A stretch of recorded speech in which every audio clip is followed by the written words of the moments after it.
MQM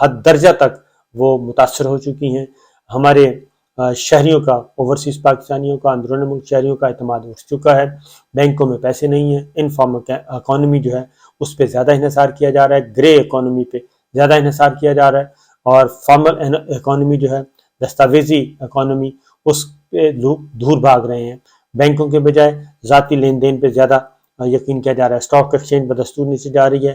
dollar کے مقابلے میں روپیہ بدستور عدم استحکام کا شکار ہے. اس لیے یہ کہنا کہ صورتحال اچھی ہے، ایسا کچھ بھی نہیں. اس لیے میں کہہ رہا ہوں آپ کو کہ پس پردہ بہت کچھ ہو رہا ہے، بہت کچھ ایکٹیویٹیز ہو رہی ہیں، انٹرویوز ہو رہے ہیں. یہ صرف نگراں حکومت پنجاب کی نہیں بلکہ مرکز کی حکومت کے لیے بھی سب چیزیں، سب معاملات اس وقت ٹیبل پر ہیں. تو کاف لیگ شجاعت صاحب میں آپ کو بتا چکا ہوں. اب شجاعت صاحب نے کاف لیگ چودھری پرویز الہی صاحب کی رکنیت معطل کر دی ہے، ان سے جواب طلب کر لیا ہے. اور کاف لیگ نے جو پاکستان پنجاب کی پاکستان مسلم لیگ کاف پنجاب تھی، اس نے سارے کا سارا اختیار جو ہے وہ دے دیا چودھری پرویز الہی صاحب کو. جناب کہ جو بھی فیصلہ کریں گے ہم اسے قبول کریں گے. اب اس سے ضم ہونا ہے پاکستان تحریک انصاف میں. اس کے لیے پی ٹی آئی اور کاف لیگ کے درمیان مشاورت ہو رہی ہے، مذاکرات ہو رہے ہیں. کیونکہ ضم اس وقت کیا جائے گا جب چودھری پرویز الہی صاحب کو اطمینان ہو جائے گا کہ جناب ان کے ساتھ کسی قسم کی دو نمبری نہیں کی جائے گی. اور ایک اور چیز بھی چودھری پرویز الہی صاحب کو اور مونس الہی کو جو کنوے کی گئی ہے وہ یہ ہے کہ جو ٹرسٹ ڈیفیسٹ ہے یہ اب ختم ہو جانا چاہیے. اور اس کے لیے جو پارلیمانی بورڈ ہے ٹکٹ کی تقسیم کا، اس میں چودھری پرویز الہی صاحب کی نمائندگی بھی موجود ہوگی، اور ہو سکتا ہے چودھری پرویز الہی صاحب بھی اس میں شامل ہوں جو ٹکٹوں کی تقسیم کی جائے گی. نون لیگ پارلیمانی بورڈ تشکیل دے چکی ہے، پاکستان تحریک انصاف دے چکی ہے. اب اس میں اگر یہ نئی صورتحال پیدا ہوتی ہے، کاف لیگ باقاعدہ طور پر ضم ہوتی ہے، تو پھر کاف لیگ بھی اس کا حصہ ہوگی. ناصر کھوسہ صاحب ایک نام دیا تھا پاکستان تحریک انصاف نے، اور پاکستان تحریک انصاف اور کاف لیگ نے ایک نام دیا تھا ناصر کھوسہ نگراں وزیر اعلیٰ کے لیے. وہی ایک نام تھا جس پہ اتفاق ہونا تھا، کیونکہ چودھری پرویز الہی صاحب نے کہا تھا کہ ایک نام ہم دے رہے ہیں، اس پہ اتفاق ہو سکتا ہے. لیکن ہوا یہ کہ ناصر کھوسہ صاحب سے رابطہ کیا پاکستان مسلم لیگ نواز نے، اور اس ٹیلی فون کال کے بعد ناصر کھوسہ صاحب نے کہا کہ میں دلچسپی نہیں رکھتا نگراں وزیر اعلیٰ پنجاب کے لیے، اور انہوں نے کر لی معذرت.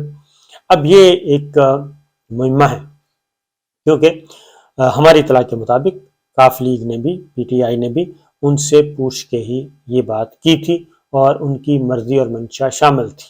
لیکن جو اطلاع آ رہی ہیں، اطلاعات یہ ہیں کہ ناصر کھوسہ صاحب کو مسلم لیگ نواز نے شاید ان کو ہو سکتا ہے کہ ان کو نگراں وزیر اعظم کے لیے کہا جائے، یا پھر کوئی اور ذمہ داری مسلم لیگ نواز دینا چاہ رہی ہو، اور پنجاب میں وہ کسی اور کو وزیر اعلیٰ، نگراں وزیر اعلیٰ کے طور پہ کسی اور کو بنوانا چاہ رہے ہیں.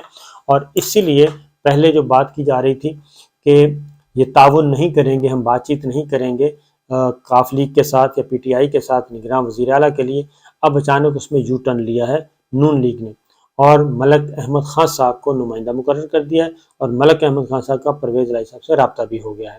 اب ملک احمد خان صاحب کون ہے؟ یہ نواز شریف صاحب کے پارٹی گروپ کے تو نہیں ہیں، مریم صاحبہ کے گروپ کے نہیں ہیں، یہ شہباز شریف صاحب کے گروپ کے ہیں. اور پھر شہباز شریف صاحب کے گروپ کے کیوں ہیں؟ ملک احمد خان صاحب وہ ہیں جو شہباز شریف صاحب کو باجوہ صاحب کے ساتھ پاس لے کے گئے تھے اور برج کا کام کر رہے تھے. جو شہباز شریف صاحب کی قبولیت ہوئی جو باجوہ صاحب کے ہاں، اور ڈرائنگ روم کے مستقل جو وزٹر تھے وہ ملک احمد خان صاحب تھے، اور ان کے ذریعے پھر شہباز شریف صاحب نے انٹری ماری تھی اور شہباز شریف صاحب نے اپنی جگہ بنائی تھی. اب انہی ملک احمد خان صاحب کو نمائندہ مقرر کیا ہے حمزہ شہباز نے اپنا. تو یہاں سے ذرا بات سمجھ جانی چاہیے، خاص طور پہ مریم صاحبہ کے لیے یہ الارمنگ سچویشن ہے. نواز شریف صاحب کے لیے وہ اس کو دیکھیں کہ جناب یہ ماجرا کیا چل رہا ہے، کیونکہ اچھے خاصے نامور لوگ موجود ہیں پنجاب اسمبلی میں، مسلم لیگ نواز کے پرانے لوگ موجود ہیں، اور ان سب کو اگنور کرتے ہوئے ملک احمد خان صاحب کو نمائندہ مقرر کیوں کیا حمزہ شہباز نے؟ اور یہ حمزہ شہباز نے نہیں کیا، یہ شہباز شریف صاحب نے کیا، اور شہباز شریف صاحب نے نہیں کیا، یہ باجوہ صاحب نے کیا. تو سوچنے کی باتیں ہیں. اس کے بعد اس کے علاوہ جو اگلی خبر ہے وہ خاص طور پہ اب آتے ہیں واپس جو نگراں حکومت بننے جا رہی ہے۔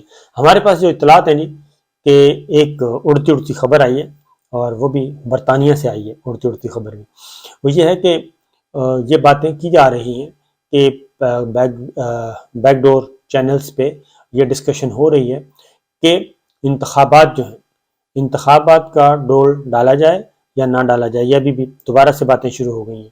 اس کی وجہ یہ ہے کہ جو بھی گورنمنٹ اگر انتخابات میں اگر اس پہ نہیں ہوتا فوری طور پہ، کیونکہ پیپلز پارٹی اور نون لیگ فوری طور پہ قومی اسمبلی کے الیکشن نہیں چاہتی، یہ بادل نخواستہ پنجاب اسمبلی ٹوٹ گئی، خان صاحب نے کام دکھا دیا اور ان کو سمجھ نہیں آئی کہ یہ سب کچھ ہوا کیسے ہے، یہ ایک ہاتھ ہو گیا ان کے ساتھ۔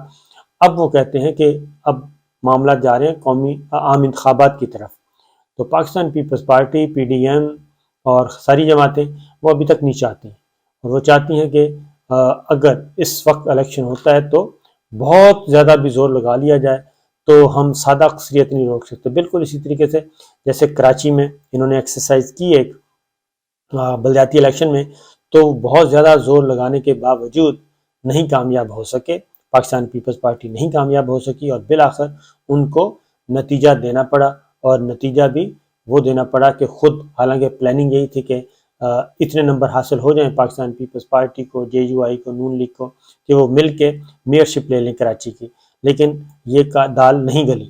تو اسی طریقے سے وہ کہتے ہیں عام انتخابات میں بھی یہ دال گلنے والی نہیں ہے، لہذا دوبارہ اس پہ چلے گئے ہیں کہ caretaker setup, technocrats, اور اس کے لیے کوئی ایسے ماہر معیشت مل جائیں جن کی انٹرنیشنل فائنینشیل کمپنیز میں اور جو معیشت کے عالمی ادارے ہیں، آئی ایم ایف ہے، ورلڈ بینک ہے، اور عالمی مارکیٹ جو اس میں ان کا اثر و رسوخ ہو، تو ذرا سوچیں وہ کون سا نام ہو سکتا ہے۔ وہ نام شوکت عزیز صاحب کا بھی ہو سکتا ہے۔